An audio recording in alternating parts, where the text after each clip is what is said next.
Olá, vou só colocar a apresentação aqui do início. Tudo bem? Meu nome é Davis Lene, eu sou psicóloga aqui na maternidade. Estou como RT do Serviço de Psicologia atualmente.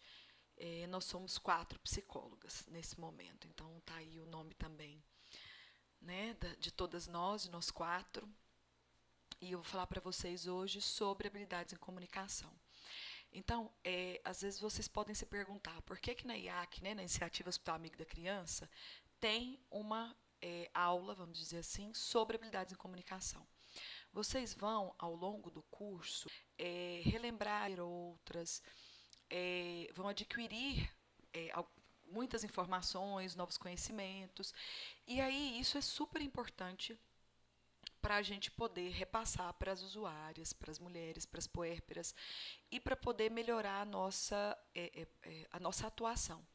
Só que, se nós temos toda essa informação e nós não soubermos como repassá-la para essas mulheres, não vai ter a efetividade, não vai ser produtivo como deveria. Então, a ideia de ter uma aula de habilidades em comunicação é que a gente possa entender. E aí, eu vou dizer assim, que são quase como umas técnicas, sabe?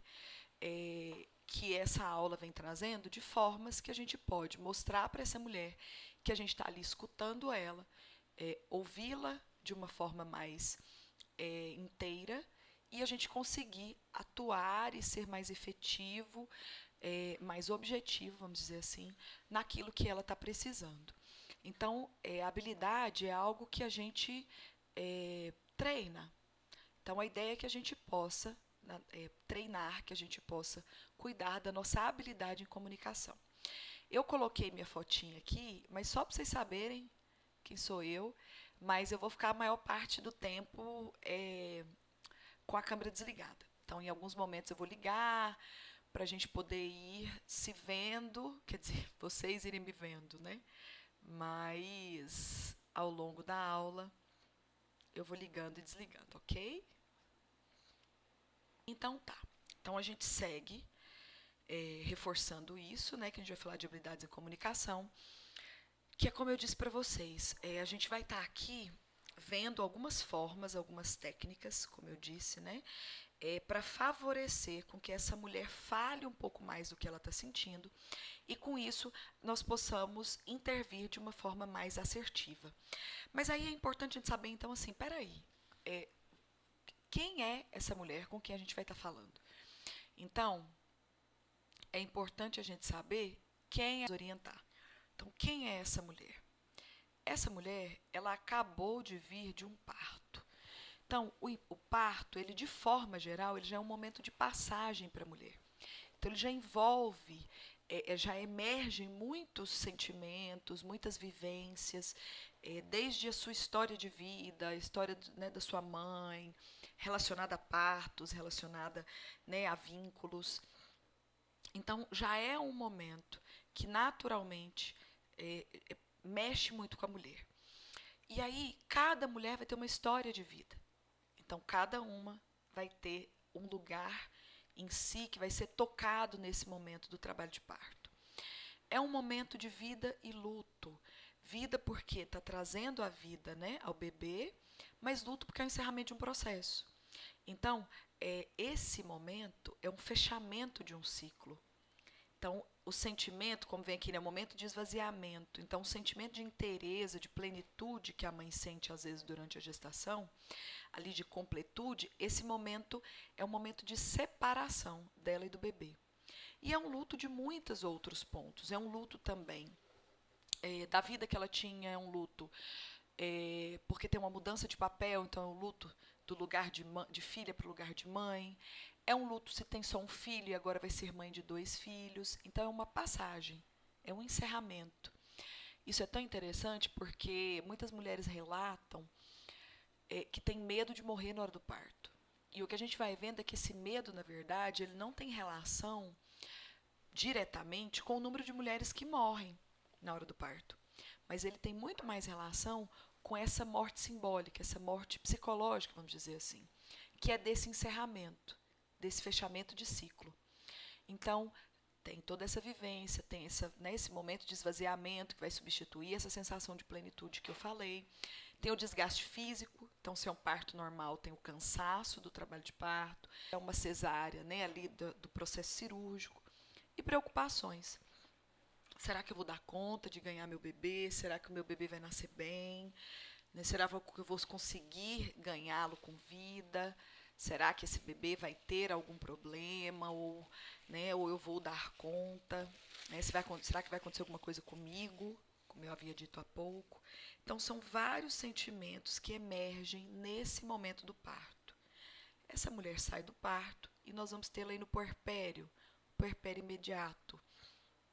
Então, essa mulher no puerpério, ela está vivendo várias alterações hormonais, então a produção hormonal dela muda, isso interfere no estado emocional. Ela tem um novo papel, então, né, eu falei isso para vocês há pouco também.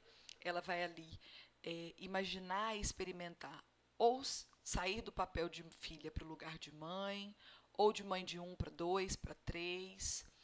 É natural ter uma insegurança, medo de não conseguir cuidar da criança, de não amar, de não ser uma boa mãe, receio de não conseguir conciliar os outros papéis, então de esposa, de filha, de mãe de mais um, né, de profissional, de trabalhadora, por exemplo. Ela tem também que lidar com o bebê imaginário e o bebê real. O que é isso? O bebê imaginário, durante a gestação, ela fantasia esse bebê. Esse bebê é tranquilo, calmo, bonitinho, fofo, não muda nada da rotina dela. Todos os bebês mudam a rotina das mães, mas o meu vai ser diferente. Então ela fantasia isso. Quando chega o bebê real, ele muda a rotina. Ela não tem tempo nem para ir ao banheiro, não tem tempo para almoçar, tempo para jantar, né? Então muda a rotina e também muda o ideal que ela tinha desse bebê. Então ela tem que lidar com esse bebê real e não mais com esse bebê que ela imaginou. Então isso, algumas vezes, traz frustração. Saudade da gravidez. Algumas pessoas podem até não concordar ou não sentiram isso, mas muitas mulheres sentem saudade da barriga, daquele sentimento de plenitude que eu falei há pouco. Então sente saudade de estar tão unido com o bebê. Então sente saudade da gravidez. É um momento também que a mãe ela não é vista. Então, durante a gestação, a mãe é tratada como uma rainha. Não faz isso, não pega isso, não mexe ali, vai fazer mal. Depois que o bebê nasce, os olhos voltam, né? Os olhos todos se voltam para o bebê. E a mãe, o olhar que vai para a mãe é um olhar de cobrança, de que ela tem que abrir mão, abdicar. Por exemplo, a mãe está queixando que a mama está doendo. Não, mas seu filho precisa do seu leite. Não importa se você está sentindo dor. A mãe, ela passa por cima dessa dor. É como se assim, não importa o que você está sentindo, só importa o bebê. Então a mãe é colocada de lado. E ela tem o desconforto físico do pós-parto também, né? Dos cuidados com o bebê, do cansaço e a amamentação, os receios. Será que meu bebê vai passar fome? Eu vou ter leite ou não vou? Esse leite vai vir? Sustenta. Várias fantasias e crenças. Então essa mulher, ela está em um momento de adaptação. Eu estou trazendo isso para a gente ir contextualizando. Nós não estamos chegando em um quarto e vendo um peito e um bebê. Tem uma mulher que vem aí de uma história de vida e vem de um contexto de trabalho de parto e pós-parto. Então é essa mulher mais sensibilizada, mais insegura, que a gente vai ali orientar nesse momento sobre a amamentação. Então é muito importante a gente saber que é essa mulher que nós vamos aconselhar e apoiar durante a amamentação. Tá, a gente vai aconselhar, mas o que é aconselhar? Eu acho muito importante essa parte. Aconselhar é entender como essa mulher se sente e ajudá-la a decidir o que fazer. Então, nós não vamos mandar nessa mulher ou decidir por ela. Nós vamos orientá-la, nós vamos dar a informação, então nós vamos passar a informação da importância do leite, né, das formas, das técnicas de manejo, mas ela, né, é que vai decidir. Então, essa mulher, o que a gente vai fazer é com que ela fique mais consciente da escolha dela. Então, por exemplo, se uma mulher, eu oriento, e essa mulher me diz, eu não quero amamentar, eu não posso obrigá-la, é um direito dela. O que eu vou me assegurar é de que eu passei a informação, de que eu permiti que essa mulher tome uma decisão consciente, que ela entenda os benefícios, os malefícios dessa escolha que ela está tendo. Mas, e nós, como profissionais de saúde, o que nos cabe é lidar com a nossa frustração. A frustração de assim, não, que muitas vezes é o que acontece. É como se nós não tivéssemos dado conta. E a gente não tem que dar conta. Né? A gente não tem essa onipotência. O que a gente vai fazer é orientar essa mãe e não obrigá-la.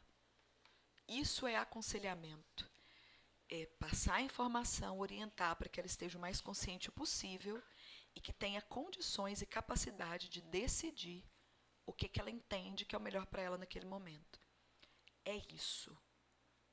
Isso é aconselhamento. Então, nós vamos pegar todas as informações que nós vamos aprender aqui nesse curso para aconselhar essa mulher. E aí, para nós, como profissionais de saúde, às vezes é um pouco difícil, porque nós somos treinados para procurar problema e para resolver esses problemas. Então, a mãe não amamenta, eu vou lá fazê-la amamentar. Algumas vezes, em alguns momentos, isso pode ser até que nos dê algum poder que massageie o ego. Nossa, aquela mãe não estava conseguindo amamentar, mas eu fui lá e ela amamentou. Então, a gente precisa ficar muito atenta a isso. Não se trata de nós, né? Então, por mais que a gente queira ajudar e resolver, nós não podemos esquecer, né, que a gente não pode perder o respeito pelo pensamento, crença e a cultura do outro. Então, essa pessoa, ela vai ter as crenças dela, as escolhas dela. Repito, o que nos cabe é só garantir que ela receba a informação, que ela seja orientada, que ela tenha, que ela possa tomar a decisão de forma mais consciente possível. Por isso a comunicação é tão importante. Né? Então, para que a gente possa aconselhar essa mulher de uma forma mais efetiva, a gente precisa saber do que ela precisa. Então, para eu me comunicar com ela, eu preciso compreender o que ela vai me dizendo. Então, a comunicação é dos dois lados. Então, é importante que eu consiga, que eu escute, que eu saiba o que ela precisa. E aí, para isso, eu vou voltar a aparecer aqui para vocês. De vez em quando, gente, eu vou ficar olhando aqui se está gravando. Porque eu já gravei essa aula hoje e ela não gravou. Então, eu vou ficar olhando aqui. Eu apareci aqui de novo porque agora eu quero mostrar, eu quero falar fazendo gestos, se é que eu vou caber nesse espacinho aí para vocês. Então, se eu quero entender, se eu quero ajudar, aconselhar melhor essa mulher, e eu estou dizendo da comunicação, eu preciso ouvir e compreender essa mãe, ouvir e compreender essa mulher. Então, o que eu posso utilizar que pode me ajudar mais nessa comunicação? Então, um dos pontos é a comunicação não verbal e útil. Então, use comunicação não verbal e útil. Primeiro, a nossa comunicação não verbal e útil, então que a gente tenha mais consciência do que o nosso corpo demonstra. Então, e a consciência também, que a gente possa ter um reconhecimento da expressão, né, da comunicação verbal dessa mulher. Então, por exemplo, eu entro no quarto, eu vou orientar essa mulher, eu vou pegar na mama dela ou no bebê, a gente vai ver mais pra frente, né, que a gente vai pedir isso, mas eu vou pegar nela e no bebê, eu percebo que ela se encolhe um pouco, ela faz uma carinha diferente de dor, uma expressão diferente. Aquilo me traz de uma comunicação. Então, que eu possa estar atenta ao que essa mulher está me demonstrando. Talvez até para poder, assim, dessa forma aqui, te ajuda, né? Ou tá te incomodando, ou até para eu ver que às vezes é alguém que eu preciso fechar a porta, ou pedir para alguém sair do quarto, né? Porque eu vou percebendo essa comunicação não verbal dessa mulher. E aí, a gente tem também a nossa comunicação não verbal. Então, é importante a gente ficar atento para a gente, pela nossa comunicação não verbal, demonstrar o interesse pela mãe através da nossa postura e expressões, sem o auxílio da fala. O que quer dizer isso? Que além da fala, com o nosso corpo. O corpo fala, não é isso? Então, que a gente tenha essa consciência do que a gente pode estar demonstrando. Né? E lembrar que isso que a gente demonstra Na verdade, é uma mudança de postura. Então, eu querer demonstrar diferente, querer demonstrar que eu estou atenta, mas eu não estou atenta, dificilmente vai colar isso. Então, é importante que eu tenha uma mudança de postura, que eu esteja atenta, de fato, que eu queira estar inteira com essa mulher e queira escutar o que ela traz. Então, como eu falei lá, né, há pouco, são como se fossem técnicas mesmo, mas não técnicas não de forma mecânica, tá? São formas de estimular e auxiliar para que essa mulher traga mais informações e com isso eu tenha mais embasamento para ser mais objetivo, para ser mais cirúrgico, né, na minha intervenção. Eu acho que vocês vão entender isso melhor ao longo da minha fala. Um dos pontos é sentar no mesmo nível que a mãe. Eu sei que nem sempre a gente vai ter essa oportunidade. Então, por exemplo, se a gente for chamado ao banco de leite, dá para a gente sentar. Aqui na sala da psicologia, a gente senta no sofá, né? E aí vou dizer também do remover a barreira, justamente para poder dar esse acolhimento maior. Por que isso? Porque quando a gente senta no mesmo nível que a pessoa, é como se a gente estivesse demonstrando que não tem hierarquia. Não tem uma hierarquia ali. E de fato não tem. Nós, como profissionais de saúde, temos um conhecimento maior da parte técnica. Mas ninguém melhor do que essa mulher sabe sobre os medos, as fantasias, as dores, as expectativas dela. Ninguém melhor que ela. Então, ou seja, é uma soma de conhecimentos. Nós com a informação técnica e ela com a vivência e o conhecimento de si. Então, por isso, o sentar no mesmo nível. Ah, no quarto não dá. O que às vezes eu faço, e aí é claro, gente, que tem uma diferença, né? E isso é muito compreensível entre a psicologia e os outros serviços. Nós estamos lá para escutar. Então, se essa mulher ficar 1 hora falando, a gente está lá na escuta. Claro que vocês não vão ficar 1 hora lá escutando. Mas se vocês estiverem inteiros na escuta, o tempo que vocês conseguirem ficar, vocês vão conseguir ser muito mais assertivos do que eu faço, mas vocês tenham que fazer dessa forma. Por exemplo, uma mulher mais sensibilizada, que eu vejo que ela está mais fragilizada, e ela estiver sentada, por exemplo, ali na cama do acompanhante, eu às vezes fico de cócoras, né? O tanto que eu aguento, porque o joelho já não é mais o mesmo. Para ficar mais ou menos no mesmo nível. Então, isso às vezes eu estou ali, essa mulher vem me contar das expectativas ou do como que ela está se sentindo em relação à amamentação. Eu posso inclinar um pouco o meu corpo, se ela estiver na maca, né, na cama, inclinar um pouco o meu corpo para ficar um pouco mais próximo dela. São ações simples, é um ato, é uma ação muito simples, né, que se a gente entende que tem um sentido, a gente pode fazer. Não gasta mais tempo fazer isso. Remover as barreiras físicas. Então, se eu estou ali levando uma medicação, ou com um soro na mão, ou com uma prancheta, então que eu coloque isso de lado para eu poder conversar. Gente, eu falei que quando eu vou dar uma olhada aqui, né, se está gravando. Para poder falar com essa mulher, para ela ir percebendo, quando eu removo as barreiras, eu também trago uma impressão, uma sensação de maior proximidade. E normalmente é isso mesmo. Né? É como se eu estivesse mais disponível, sem nada entre nós. Tanto é que é por isso que a gente, né, no atendimento aqui no consultório da psicologia, a gente senta no sofá sem uma mesa no meio. Né? Então, é importante. E são, como eu repito, são gestos simples que vão fazer com que essa mulher se sinta acolhida, né? Que ela se sinta escutada. E aí ela vai falar mais sobre o que ela está sentindo e ela também vai se sentir mais empoderada, ela vai se sentir mais fortalecida por estar sendo escutada. Prestar atenção à mãe, evitar se distrair. Então, algumas vezes a gente está lá e está pensando, ai, que hora que é o almoço, né, já está quase na hora de ir embora, ou alguma outra coisa. Então, é tentar ficar inteira mesmo. A abordagem que eu sigo na psicologia, né, é a Gestalt terapia, fala muito da presença. A presença que não é só o corpo, é uma presença inteira. É uma inteireza, você está inteiro ali para o outro. E isso é uma habilidade também. Isso a gente treina. Né? Então, é importante evitar distrair, estar ali na escuta mesmo com ela, evitar apressar a conversa. Ah, tá bom, tá bom. Uhum.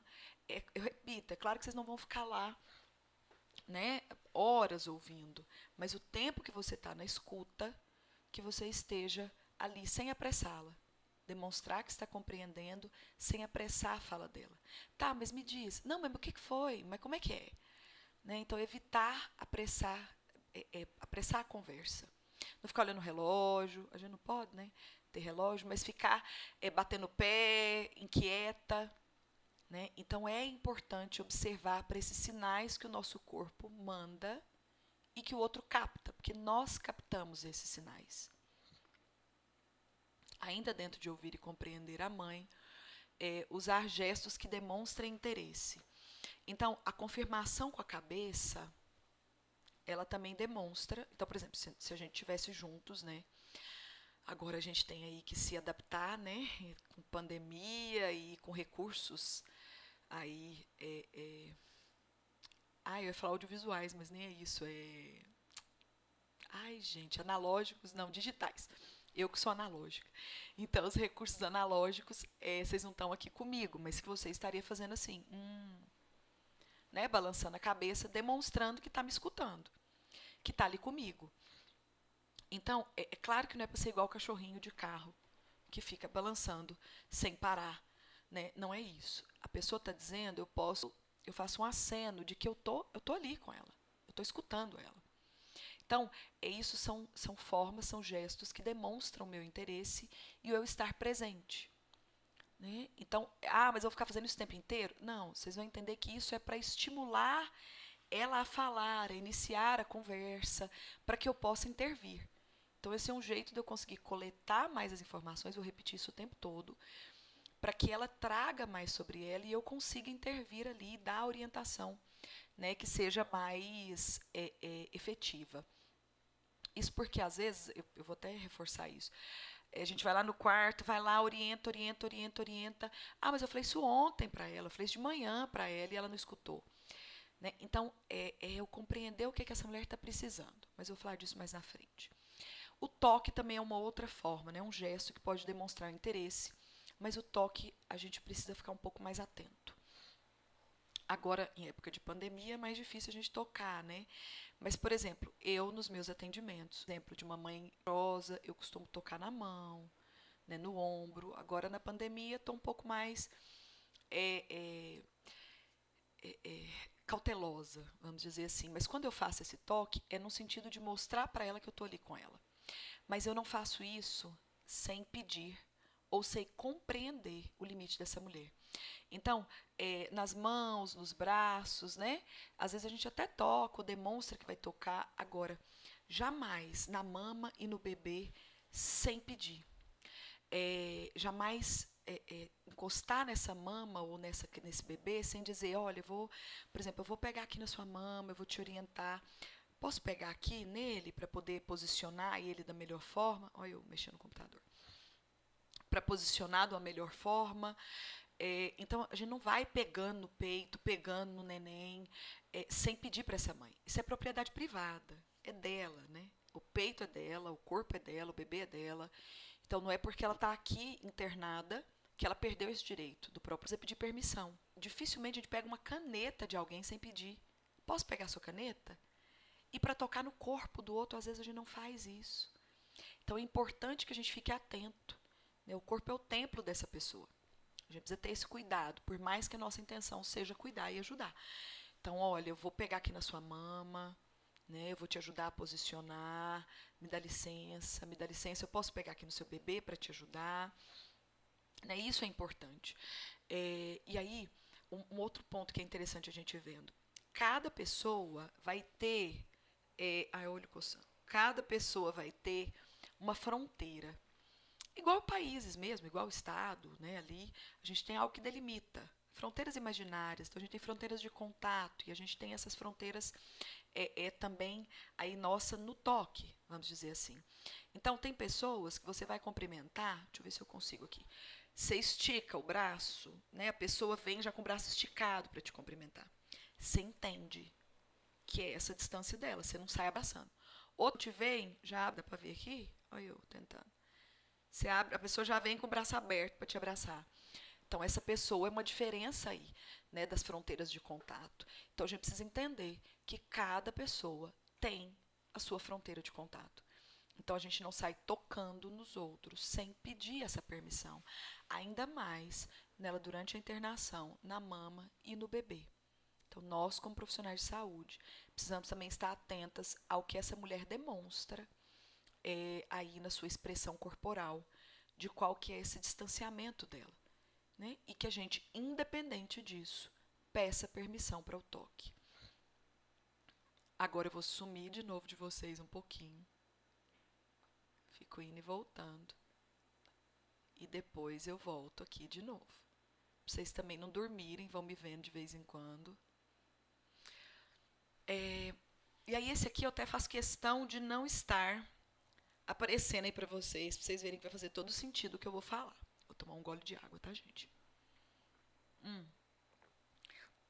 A gente também pode usar respostas que demonstrem interesse. O que é isso? Eu não sei vocês, mas isso é uma coisa que acontece muito comigo, particularmente. Eu tô, às vezes, ao telefone com alguém e eu tô falando e a pessoa tá calada. Aí eu fico, oi, você tá aí? Ainda mais em eras de ligação por WhatsApp, às vezes a pessoa cai e você nem sabe que a pessoa caiu, né? Então, vocês vão vendo que de vez em quando eu venho aqui de novo ver se tá gravando. Então, a pessoa, às vezes, caiu, você nem viu que ela não tá ali. Então, eu, às vezes, pergunto, você tá aí? Aí a pessoa, aham. Ou então, eu faço isso. Eu tô conversando com alguém, eu fico, ah. Eu tô mostrando pra pessoa que eu tô ali. Então, isso não só por telefone. Esses sons demonstram pro outro que eu tô escutando. Do mesmo jeito que o que eu falei anteriormente, não é de uma forma mecânica. Não, não. Não é assim. Né? Porque desse jeito é mecânico, não tem sentido. É só para eu estar ali estimulando essa pessoa a falar. Eu tô demonstrando, eu estou interessada por dentro, a minha postura de interesse, mas eu demonstro isso. E aí ela vai continuar falando e eu posso depois intervir naquilo que eu ver que é importante, que é possível. Outro ponto também, palavras. Algumas palavras também demonstram esse interesse. Palavras como sei, certo, continue, né? Então, continue. Nossa, sei. Então, a junção disso. Eu não tenho ainda conteúdo ou informação ainda. Né? Eu não absorvi ainda o que essa mulher, né, a dúvida, as questões dela, então não tenho o que intervir ainda. Se eu for intervir aqui, eu vou ficar dando um monte de informação. Então, eu vou ainda eu vou demonstrando interesse para que ela vá trazendo isso. Que outras formas que a gente pode também demonstrar isso? Fazendo perguntas abertas. Então, tem uma diferença entre pergunta aberta e pergunta fechada. Pergunta aberta, elas permitem que a mulher fale mais. Não só a mulher. Isso aqui, gente, é não só para a puérpera. Isso aqui vai para a vida. É para marido, é para filho, é para colega. Vocês vão ver a diferença que faz. Se vocês quiserem hoje, depois dessa aula, testarem isso, né? Essas orientações, mas não de forma mecânica e nem de forma manipuladora, mas para verem como faz diferença. As perguntas abertas, vou dar um exemplo e depois explico melhor. Pergunta aberta. Como está a amamentação hoje? Né? É uma pergunta ampla, eu não fecho a resposta. Aí ela me diz, olha, está muito difícil, eu não tenho leite, mas também minha mama é muito pequena. Eu consigo, com essa pergunta aberta, fazer com que ela me fale, por exemplo, das fantasias, das crenças, o que preocupa ela. Nesse caso aqui, por exemplo, né, eu quis trazer que ela vem trazendo. Ela traz, né, que ela não tem muito leite, mas a mama é pequena. Então, eu posso ir perguntando, mas você acha que tem alguma relação, né, a mama pequena, com você não ter leite, né, como é que você percebe isso? Porque ela vai estar dizendo, sim, na minha família todo mundo tem a mama pequena e ninguém tem leite. Aí eu posso dizer para ela.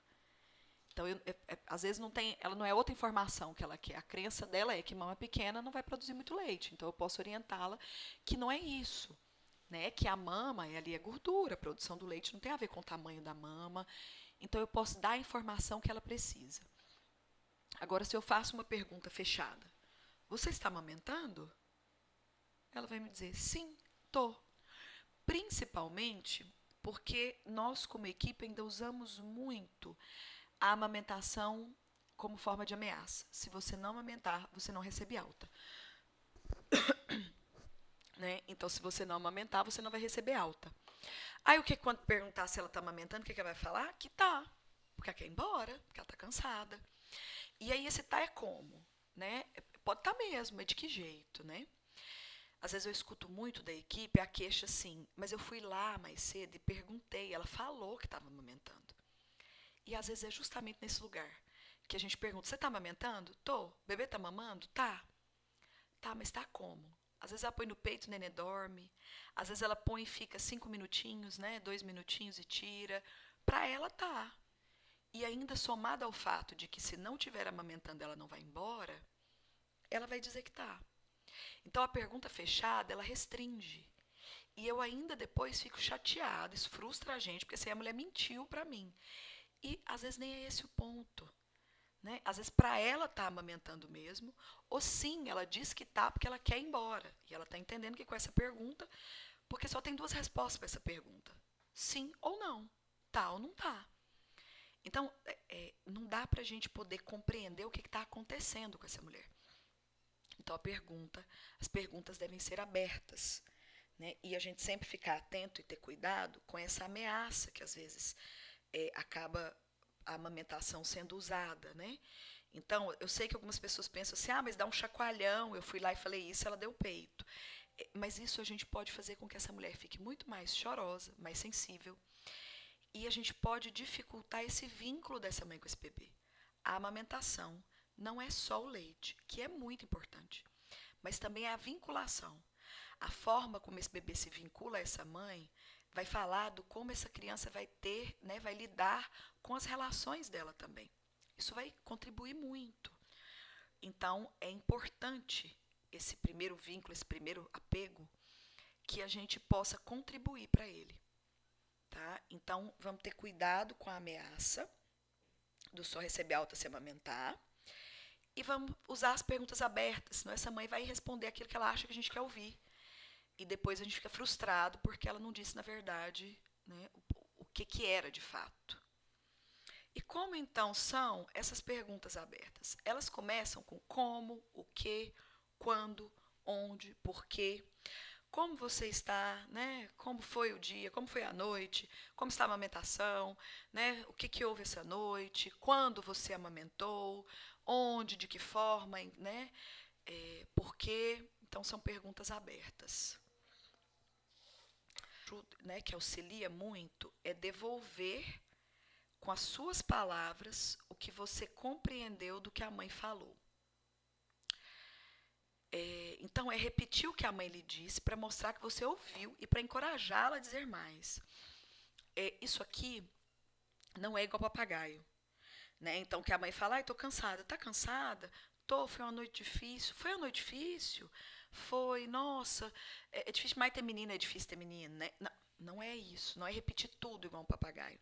Então, o que vai repetir, e eu vou dar um exemplo aqui para vocês entenderem o que ajuda. Desculpa, gente. Então, por exemplo, a gente começa com a pergunta aberta. Como está a amamentação? Aí ela me diz, o bebê não dormiu à noite querendo mamar. O que seria eu devolver com as minhas palavras essa resposta? Então, ele passou a noite toda acordado? O bebê não dormiu à noite, então ele passou a noite toda acordado. Eu não trouxe nenhuma informação nova. Eu não fui dando nenhuma orientação. É mesmo, o bebê fica acordado de noite mesmo, é de jeito mesmo. Aí você pensou que, né, não ia ser assim, ou então, é assim mesmo, eles ficam acordados, tenta dormir de dia, na hora que ele está... Né? Ao invés de eu já intervir aqui, eu posso devolver. Então, além das outras, né, do o aceno com a cabeça, um outro jeito de estimulá-la a falar mais, né, a encorajá-la a dizer mais, é repetir a fala dela, né, com as minhas palavras, demonstrar que eu compreendi o que ela falou. E aí ela pode dizer, não dormiu nada, acho que meu leite não sustenta. Aí eu posso intervir, né, da orientação, né, entender também um pouco mais, né, de onde vem essa ideia dela que o leite não sustenta. Então, ela está ali dando o peito e está entendendo que não está sustentando o bebê. Então, ela pode estar com medo desse bebê estar com fome, está mais angustiada, não querer dar o peito. Então, a gente vai entendendo o que essa mulher vai trazendo. Quando eu vou repetindo, essa mulher vai se sentindo escutada. né? Ela vai se sentindo acolhida, vista, né? Isso é muito importante, ok? Aqui é difícil a gente, como é um recurso novo, né? Eu espero que eu esteja me fazendo clara, mas se vocês tiverem alguma dúvida, eu me coloco à disposição para a gente poder conversar depois ou ver uma forma de como ajudar a esclarecer. E aí, um ponto que é muito importante nessa hora que a gente está ouvindo essa mulher é a empatia. E é que eu acho importante fazer uma diferença de empatia para simpatia. Simpatia é a gente olhar para a pessoa e falar: nossa, tadinha, tá difícil para ela, né? Comigo foi assim também. Mas na época eu fiz isso e deu certo. Ou então, não, eu dei conta, por que você não dá conta? Né? A simpatia é eu me colocar no lugar do outro. A empatia não é desse jeito. A empatia é eu ouvir o que a mãe diz e tentar compreender como ela se sente do ponto de vista dela. Então, como que é para essa mulher, com essa história de vida, com a mãe que ela teve, com a família que teve, com a condição que ela tem, pensar assim, tomar essa decisão? Então, não é do meu ponto de vista, né? Então, não sou eu ali. Eu jamais vou saber como é estar no lugar do outro, porque eu não tenho a vivência, a história do outro. Então, não é simpatia que a gente tem que ter, é empatia. É eu compreender o outro do ponto de vista dele, não do meu. Né? E mostrar para essa mãe que você entende como ela se sente. Você acolhe ela, sem julgamentos. Tem uma régua aqui, mas vai ter ela de novo, porque é justamente para a gente não medir a vivência e a experiência do outro pela nossa régua. Tá? E aí é isso. Não existe régua para medir quem é mais ou menos mãe. Então, essa também é empatia, né? Isso é empatia, é a gente não julgar o outro, compreender do ponto de vista dessa mulher. Então, essa mulher está queixando de dor. Nossa, mas eu senti dor e mamei. Estava saindo sangue, eu estava dando peito. Eu estou quase dizendo que a outra é menos mãe do que eu. E para quem é mãe, eu queria que vocês parassem e dessem uma olhada aí, o quanto a mulher mãe é cobrada.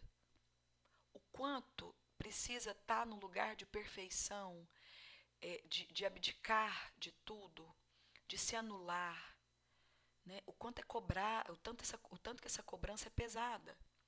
Então, que a gente possa refletir e não reproduzir isso. Infelizmente, nós mulheres somos que mais fazemos isso.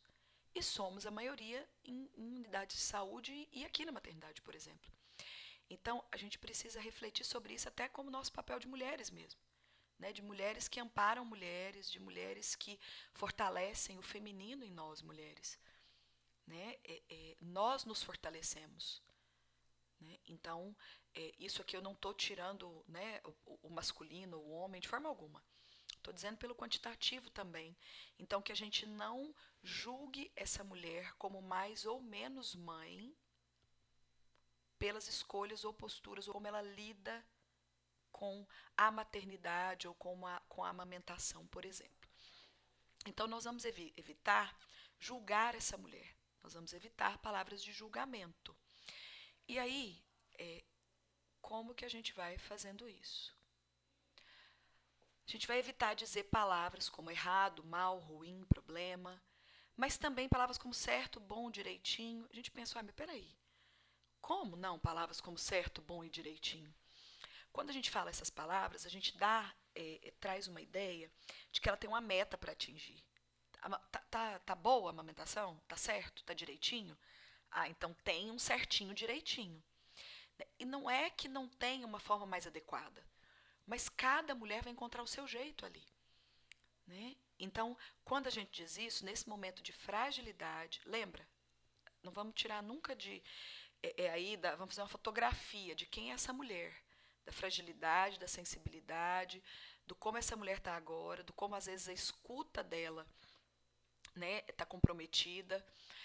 Então, dependendo da forma que eu falar, ela vai entender assim, peraí, eu não estou sendo suficiente aqui, eu não estou dando conta, eu não vou dar conta. Ela pode se sentir inferiorizada, tanto com as palavras que trazem esse julgamento muito claramente, como ruim, mal, errado, como as que dão a impressão de serem positivas, como certo, bom e direitinho.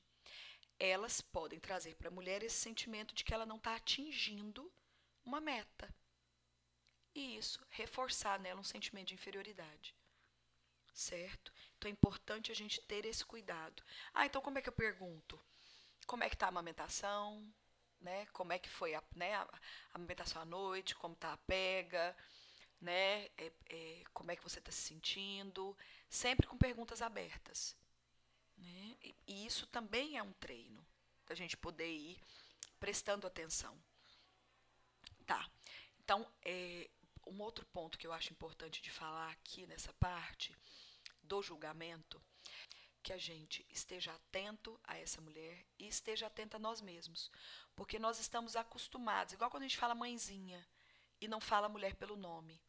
Então, às vezes, na tentativa de ajudar, a gente tira a autonomia, a identidade do outro, ou a gente ajuda esse outro a se sentir, a não se sentir potente, a não se sentir capaz. Então, é mais para a gente ficar atento, que não ajuda nós usarmos essas falas, certo? Então, ali está até, né, o capetinho, o anjinho, para a gente evitar o julgamento que vem dos dois lados. Como que a gente pode ajudar essa mãe a aumentar... Vou olhar aqui de novo se está gravando, gente. Como a gente pode ajudar essa mãe a aumentar a confiança, né, e oferecer apoio para ela? Uma das formas é a gente aceitar o que a mãe pensa e sente. Como que a gente pode fazer isso? Aqui eu digo, né, é importante não discordar da mãe, mas também não se deve concordar com uma ideia errada. Aí dá um nó na cabeça, né? Peraí, mas eu não posso discordar, mas também eu não posso concordar. Não, eu vou explicar para vocês do que se trata aqui. Eu não vou discordar dessa mãe de imediato, eu não vou dizer para ela, não. Vocês vão ver que eu falo, às vezes, de um jeito um pouco, às vezes, exagerado, né, caricato. Eu sei que, às vezes, a gente pode não usar dessa forma exata, mas até para não ficar cansativo, porque vocês não estão me vendo, porque eu confesso que eu acho desconfortável. Vou até aparecer um pouquinho para vocês aqui, para ficar... Mas a gente vai aprendendo também, né, a aparecer, um negócio que, né, mas é cansativo. Então eu vou falando de um jeito para ver se vocês vão, né, despertando aí e vão identificando. Então às vezes é um pouco caricato, um pouco exagerado, mas só para vocês terem uma noção e uma ideia. Então assim, como é que é isso? Eu não vou discordar dessa mulher ali de cara. Então não, isso que você está... Não é desse jeito não. Porque ninguém na minha família deu leite. Isso não é genético não, tem nada a ver. Né? Então eu não vou discordar dessa mãe de cara, mas eu também não vou concordar com ela dizendo realmente, nossa, sua família ninguém teve leite, então você não vai ter também não. Não é isso. Eu vou dar um exemplo do como que seria esse não discordar, mas não concordar com a ideia errada. E aí está aqui, né? Aceitar não é o mesmo que concordar. Isso é fundamental. Eu posso aceitar o que essa mulher está me dizendo. É a experiência dela, é a fala dela, né? É o que ela acredita, mas eu não preciso concordar. Por exemplo, a mãe pode dizer assim, aqui eu estou achando que não está sustentando meu neném, essa aguinha que está saindo do meu peito. Né? Aí eu posso escutá-la e dizer, é porque parece uma aguinha, né? Então ela pode estar dizendo assim, essa aguinha não sustenta. Vou dizer, parece uma aguinha, né? E parece que nem sustenta. Eu estou aceitando o que ela está me dizendo. Mas eu estou dizendo parece também. Né? Você está me dizendo que parece uma aguinha e parece que não sustenta. Mas, né, isso aí, que parece uma aguinha, né? E aí, dependendo de como ela tiver, eu posso dizer, né, o colostro, ele é fundamental, né, como se fosse uma vacina, ele sustenta muito, ele tem muitos nutrientes. Né, eu posso dizer algumas dessas falas, não precisa ser todas de uma vez, mas dentro da compreensão dessa mulher, que vai ajudar ela a entender que o que ela entendeu como aguinha, parece uma aguinha. Né? E até a água é super importante, né? Mas quando elas falam aguinha, querem dizer assim, isso aí não tem muita importância, muito nutriente, não está servindo de nada. Então eu aceitei o que ela me disse, eu não falei, não, isso não é aguinha não, menina, você não sabe, isso aí é importantíssimo. Não, né? Como eu disse, eu vou falando de forma um pouco caricata, mas é mais para a gente ir entendendo. Mas então, eu aceitei, mas eu não concordei. Né? Então, eu aceito que ela está me dizendo, que é nisso que ela acredita, é isso que a mãe dela contou, que a avó dela contou, que todo mundo da família dela contou, que todo mundo fez e que achou que deu certo, eu aceito e depois eu ofereço apoio. Por quê? Porque isso vai fazer ela estar até mais aberta para me escutar. Ela não vai ficar resistente. Entende? Então ela vai estar mais, o terreno vai estar mais fértil para ela ouvir a informação e o apoio que eu tenho para dar para ela. E agora eu vou sumir de novo, gente. Estou tentando aqui ficar um pouco disponível aqui na imagem. Entendem? Então, isso é importante. Eu espero de novo que eu esteja me fazendo claro aqui. Então, nós vamos aceitar, mas não precisamos concordar. A gente pode fazer isso em várias situações na vida, a gente faz isso. Então, a gente pode ter uma amiga, estou aqui pensando em um exemplo assim, que fala pra gente, ai, amiga, sei lá, eu gosto de fazer desse jeito as coisas. Tá, eu aceito, eu entendo. Você gosta sim, mas se você fizer desse jeito, pode não ser muito legal. Isso para um amigo, mas a gente não pode dar ordem para as pessoas, eu vou dizer disso agora. Mas é isso, a gente aceita coisas em nós mesmos, isso não quer dizer que a gente que a gente concorde e não queira fazer diferente.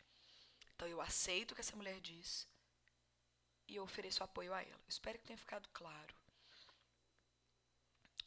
Reconheça e elogio que a mãe e o bebê estão fazendo de certo. Então, eu elogiar essa mulher, isso aumenta a confiança dela, encoraja e facilita para que ela também aceite melhor as sugestões que a gente vai dar. As orientações, as informações. E não é um elogio vazio. O que eu estou dizendo com elogio vazio? Às vezes, a gente elogia as pessoas por elogiar, da boca para fora. E a gente sente. É o que eu disse de postura. A presença ela é sentida. Então, por exemplo, vou dar um exemplo nosso como funcionário, a gente gosta de ser elogiado, mas esse é um elogio da boca para fora, sem a essência ali, a gente sente isso. E isso não traz o acolhimento. Então, não elogie essa mulher só por elogiar. Eu vi lá no curso que se elogiar, ela se sente melhor. Não, eu de fato tenho que estar entendendo, tenho que estar percebendo e reconhecendo que aquilo que ela fez é bacana. Então, por exemplo, uma mãe que num dia me fala assim, nossa, eu não dou conta de pegar esse menino. Aí no outro dia ela já está conseguindo pegar. Ainda não consegue posicionar o bebê de uma forma mais adequada, mas ela consegue pegar ele. Então, eu vou dizer, você disse que estava com medo de tentar colocá-lo no peito sem ajuda. Hoje você está conseguindo fazer isso sozinha. Então, é isso. Mas o bebê nem está ainda, não está abocanhando, não está com uma pega adequada, não está posicionando, não está ali barriguinha com barriguinha. Tá, mas não quer dizer que eu não vou ajudá-la naquilo que ainda precisa se adequar. Mas eu estou reconhecendo que ontem nem isso que ela faz hoje ela conseguia. Esse é um reforço. Entendem? Então, é como se fosse aqueles ditados que a gente escuta, aquelas coisas de copo meio cheio, copo meio vazio.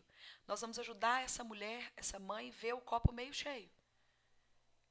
Então, ela vai reconhecer, através do nosso elogio, ela vai poder reconhecer que ela tem conseguido, no tempo dela, os passos dela, e a gente vai ajudá-la naquilo que ela ainda não caminhou. Então, reconhecer e elogiar essa mulher, essa mãe e esse bebê, ajuda a aumentar a confiança. E uma mulher mais confiante, ela vai percebendo que ela é capaz de amamentar, que é possível, e que é o que a gente vai querendo aqui, que ela tem uma escolha consciente, tranquila aí por essa amamentação. Uma outra ajuda prática. O que quer dizer isso? Muitas vezes a gente vai ajudar, olhando o tempo aqui, muitas vezes a gente vai dar uma ajuda para essa mulher e a gente acha que é só na informação, e às vezes o que ela está precisando é de uma ajuda prática, que vai valer mais do que exagerar na informação. Então, a gente pode auxiliar com apoio nas costas, por exemplo. Então, ela está ali desconfortável.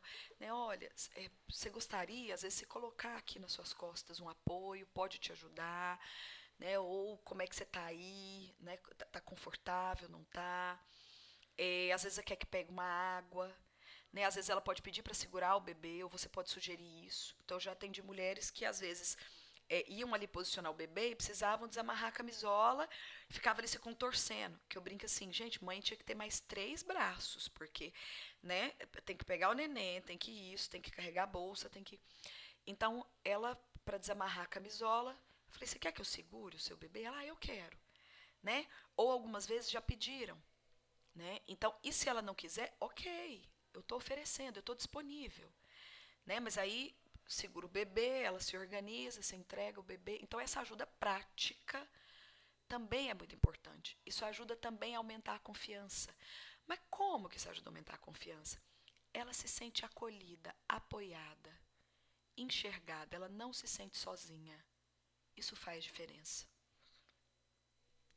E aí uma outra forma de nós fazermos isso também é a gente dar poucas informações e informações relevantes.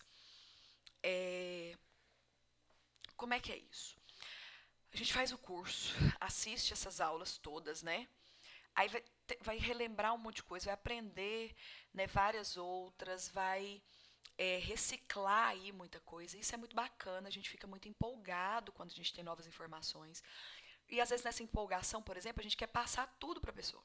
Então a gente chega no quarto, a mulher fala, acho que eu não quero muito dar o peito, minha mãe não deu, ou então tá lá uma avó, né? As avós também estão presentes, e às vezes tá lá uma avó e ela fala, não, eu não dei o peito para nenhum dos meus filhos, e né, tá tudo aí grande. E a gente, não, olha, eu fiz um curso e tinha muitas informações, então, olha, tem a importância dos nutrientes, os componentes do leite, o processo da saída do leite, a quantidade de dias, né, que eu fiquei no curso fazendo, né, então eu fui lá, eu me capacitei para te informar, eu sei do que eu estou falando, e aí faz né, vomita em cima dessa mulher um monte de informações, e que nem é o que ela está querendo saber. Então, às vezes, a dúvida que ela tinha, a gente não chegou nem a falar. Por isso, tudo que eu vim falando até aqui para vocês, da importância da gente, né, estar ali de uma forma inteira, com a nossa presença, mudança de postura, acolhedora, porque ela vai trazer para mim, eu vou usar essas técnicas como forma de que ela me traga o que ela precisa e eu posso ser mais objetivo, mais assertivo, né, no que ela precisa saber. Então, às vezes eu saio do quarto e essa mulher continua sem saber nada do que ela estava querendo. E aí eu repito aqui, de novo, gente, mas eu fui lá e falei, dei uma aula para essa paciente e ela está com dúvida disso? Tá, porque aquilo que ela queria saber, às vezes não foi dito, ou foi dito no todo, e ela não tinha condições ali de absorver isso tudo, entendem? Eu gosto de dar um exemplo, eu falo que é uma piadinha, mas não precisam rir, né? Ainda bem que vocês não estão aí me vendo. Mas não necessariamente é uma piada, mas acho que clareia bem aí. O que o Joãozinho, eu dou sempre o nome de Joãozinho. O Joãozinho chegou em casa e falou, mãe, o que é sexo? E aí quem tem filho aí, né, e quando eles chegam perguntando aí dessas questões de sexualidade, dá né, um engasgo. Aí a mãe ficou sem graça, ai meu filho, sexo é quando duas pessoas, né, um homem e uma mulher, e aí depois que casa, né, e com tudo aquilo que ela queria passar, né, para o filho, do que ela entendia também como sendo as orientações dela ali no meio, né, da resposta. E, então é isso, né, o homem e a mulher ali juntos, toda sem saber o que dizer. Depois que ela ficou ali um tempão tentando, né, rodeando, como se diz. Mas por que você quer saber, Joãozinho? Não, mãe, é porque na folha aqui da escola está escrito assim, sexo feminino e masculino. Então, às vezes, a gente dá tanta informação que não tem nada a ver com o que o outro quer saber. Né? Então, a gente precisa saber o que o outro está precisando. Não adianta a gente jogar um monte de informação, o outro vai sair sem saber aquilo que ele precisa. Então, dê pouca e relevante informação. Vai ser mais bem aproveitado. Não era nem bem essa palavra que eu queria dizer para vocês, vai ser mais importante para essa mulher, vamos dizer assim. Um outro ponto é como ajudar a mãe, né, a aumentar a confiança, oferecer o apoio, usando de linguagem simples. Como que é isso? A gente vai adequar o conhecimento dessa pessoa àquilo que a gente precisa passar. Não é deixar de passar informação, mas é passar de uma forma que a pessoa compreenda. Então, a gente também não vai tratar a pessoa como bobo, entende? Deixa eu ver aqui, gente, eu gravando. Porque foi mais ou menos nesse tempo que depois ele deu uma probleminha. Vou ficar de olho ali. Então, a gente não vai tratar a pessoa igual boba. Né? Nós só vamos adequar. Então, a nossa linguagem muito técnica, talvez, e na maioria das vezes, né, não vou nem dizer talvez, na maioria das vezes, para a mulher, para a puérpera, para a usuária, ela não vai compreender a nossa linguagem técnica. Então, a gente precisa adequar. Então, por exemplo, às vezes eu vou chegar e falar, nossa, a mama está tão engurgitada, peraí que eu vou ali e já volto para ordenhar. O quê? Engurgitada?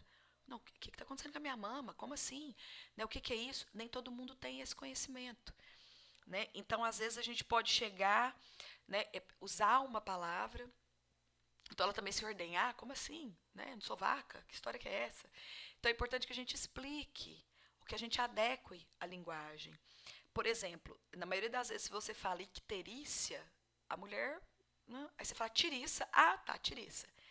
Então, a gente tem a linguagem, né, coloquial, a linguagem popular. Então, acho que eu até misturei aqui, né? Mas, então, assim, é importante que a gente adeque os nossos termos para que essa mulher compreenda. Porque o que a gente quer é que ela compreenda o que a gente está falando.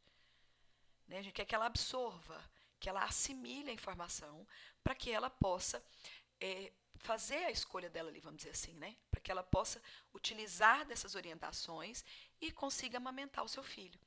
Então, a gente pensa isso. Qual a linguagem que a gente vai usar? Então, não é para a gente falar como se a pessoa fosse boba.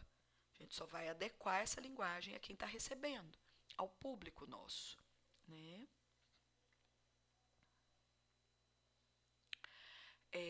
De pouca... Deixa eu ver se deu certo. Deu.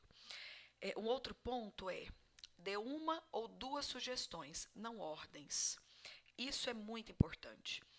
Eu não sei vocês, mas eu acho difícil receber ordem. Né? Eu digo ordem assim, você vai fazer isso. Não, peraí. Né? Por que eu preciso fazer isso? Qual que é a importância? Qual que é o sentido? A gente quer entender. Né? Não só obedecer sem compreender. Né? E nós não estamos no lugar de dar ordem para essa mulher. Lembra que eu falei da autonomia? Ela não perdeu a autonomia dela. Ela tem essa autonomia. Então, é importante que a gente respeite isso.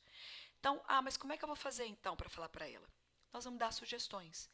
Então, a gente não vai falar, coloca ele assim, ó, põe desse jeito, é assim que é certo. Não, do jeito que você está fazendo está errado.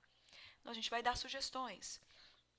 Então, por exemplo, se você colocar ele aqui dessa forma, talvez seja melhor. Né? Você já experimentou colocar ele desse jeito? Ou vamos tentar colocar assim, barriguinha com barriguinha? Né? Aqui eu gosto até de aparecer para eu mostrar. Vamos colocar ele com barriguinha, por exemplo. Estou pondo aqui embaixo para eu ver a hora. Né? Então, já imaginou ele virado assim, né? Como é que ele mama? Né? Olha como é que fica aí para o leite descer. Então, a gente vai adaptando a linguagem. Então, olha, então, se a gente tentar barriguinha com barriguinha, pode facilitar para ele, para você. Então, eu vou dando sugestões. Eu estou orientando, eu estou auxiliando, mas eu estou dando sugestões. Eu não estou dando ordens. Então, a chance dessa mulher não me ouvir ou ela não me obedecer, porque ela não tem que me obedecer, se eu der uma ordem, é grande. Né? Então, que a gente entenda isso, que a gente dê as sugestões para que ela possa entender e acolher ali o que é dito. Então, dê sugestões, não dê ordens. Não se esqueça da autonomia que essa mulher tem. Deixa eu ver, mudou. Eu trouxe esse meme aqui, né? Ali está escrito como enfermeira, mas isso é qualquer profissional de saúde. Todos nós, né? Psicólogo, assistente social, técnico de enfermagem, médico, todos nós. Acaba que é o maior contingente, né, de uma unidade, então enfermeiros sempre são pegos de bode expiatório. Eu tô aqui que olho na hora, viu, gente? Com medo para ver se ele vai continuar gravando depois de uma hora. Mas, então, na verdade, o meme não faz nem a gente rir muito, né? Porque vem trazendo de uma ideia assim, do quanto a equipe vai torturando a mulher. E é claro que a gente entende que a gente não está aqui para isso e que a gente não quer fazer isso. Mas é só para a gente ficar atento, para a gente não fazer mesmo sem querer fazer. Então, nessa foto, a única pessoa que está feliz aí é o bebê, né? A nenenzinha aí está com a maior cara feliz olhando pro tetê, como se diz. Mas a mãe, olha como ela está com o corpo voltado para trás. Né? E aí, lembra que eu falei dessa entrega, do vínculo? Ela está assim, tipo, meu Deus, eu não quero. E aí eu não quero que vai assim, daqui a pouco é menino. E a enfermeira, aqui como enfermeira, mas vamos usar como, né, profissional de saúde, tá com a cara bravíssima de assim, vamos embora, vamos dar esse peito, vamos amamentar. Então a ideia é que a gente possa, com a utilização dessas técnicas, dessa mudança de postura, dessa observação, desse olhar atento, evitar que esses memes aconteçam, né? E que essas situações aconteçam de forma real dentro de uma maternidade. E a gente não esquecer também que a amamentação, ela é um momento de troca, de cheiro, de toque, de olhar, de calor, de formação de vínculo. Então, o filho e a mãe aí, eles estão ligados de novo. Então, dentro da barriga, a mãe nutria o bebê pelo cordão umbilical. Então, agora ela continua nutrindo esse bebê pela amamentação, pelo seio. Então, é ainda uma ligação. É como se fosse ali desvinculando lentamente, né? Como se fosse tendo esse período, né, de desvincular ali, né? Não é nem desvincular, mas esse momento da separação ali, né, física. E emocionalmente, a mãe vai nutrindo esse bebê também, com a troca do olhar, com a troca do cheiro, do calor. Então, não é só o leite. E quando eu digo só, não é porque é pouco. Nós sabemos, nesse curso, vocês estão vendo a importância do leite. Mas, então uma mãe, por exemplo, que tem HIV positivo e não pode dar o peito, então ela não vai ter essa troca, né? Ela não vai contribuir para essa formação do vínculo? Claro que vai. Porque ela pode, de outra forma, estar dando leite, mas está aqui, olhando para o seu filho, né? Ele segurando ali na mama ou no dedinho da mãe, trocando olhares, cheiros. Então, essa troca aqui. Por isso que muitas vezes, se a gente age de uma forma que não venha contribuir com esse vínculo, então se a gente faz essa mãe, igual do desenho, afastar desse bebê, né, ele está recebendo leite, mas não está recebendo essa troca. Então a gente precisa ter muito cuidado, né? Então é fundamental essa troca.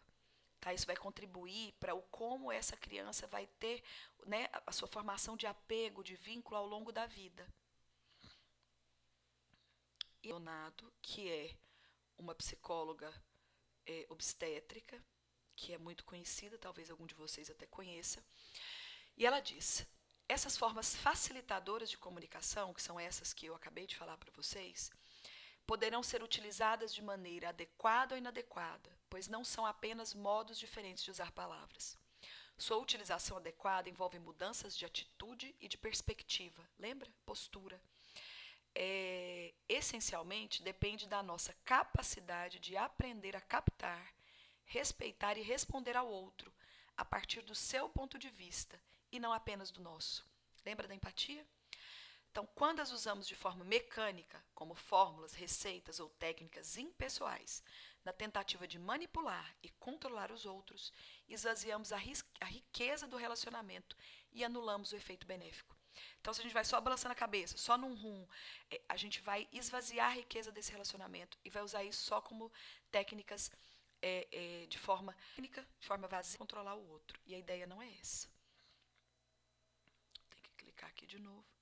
E, por fim, o Jung, que diz que conheça todas as teorias, domine todas as técnicas, mas ao tocar uma alma humana, seja apenas outra alma humana.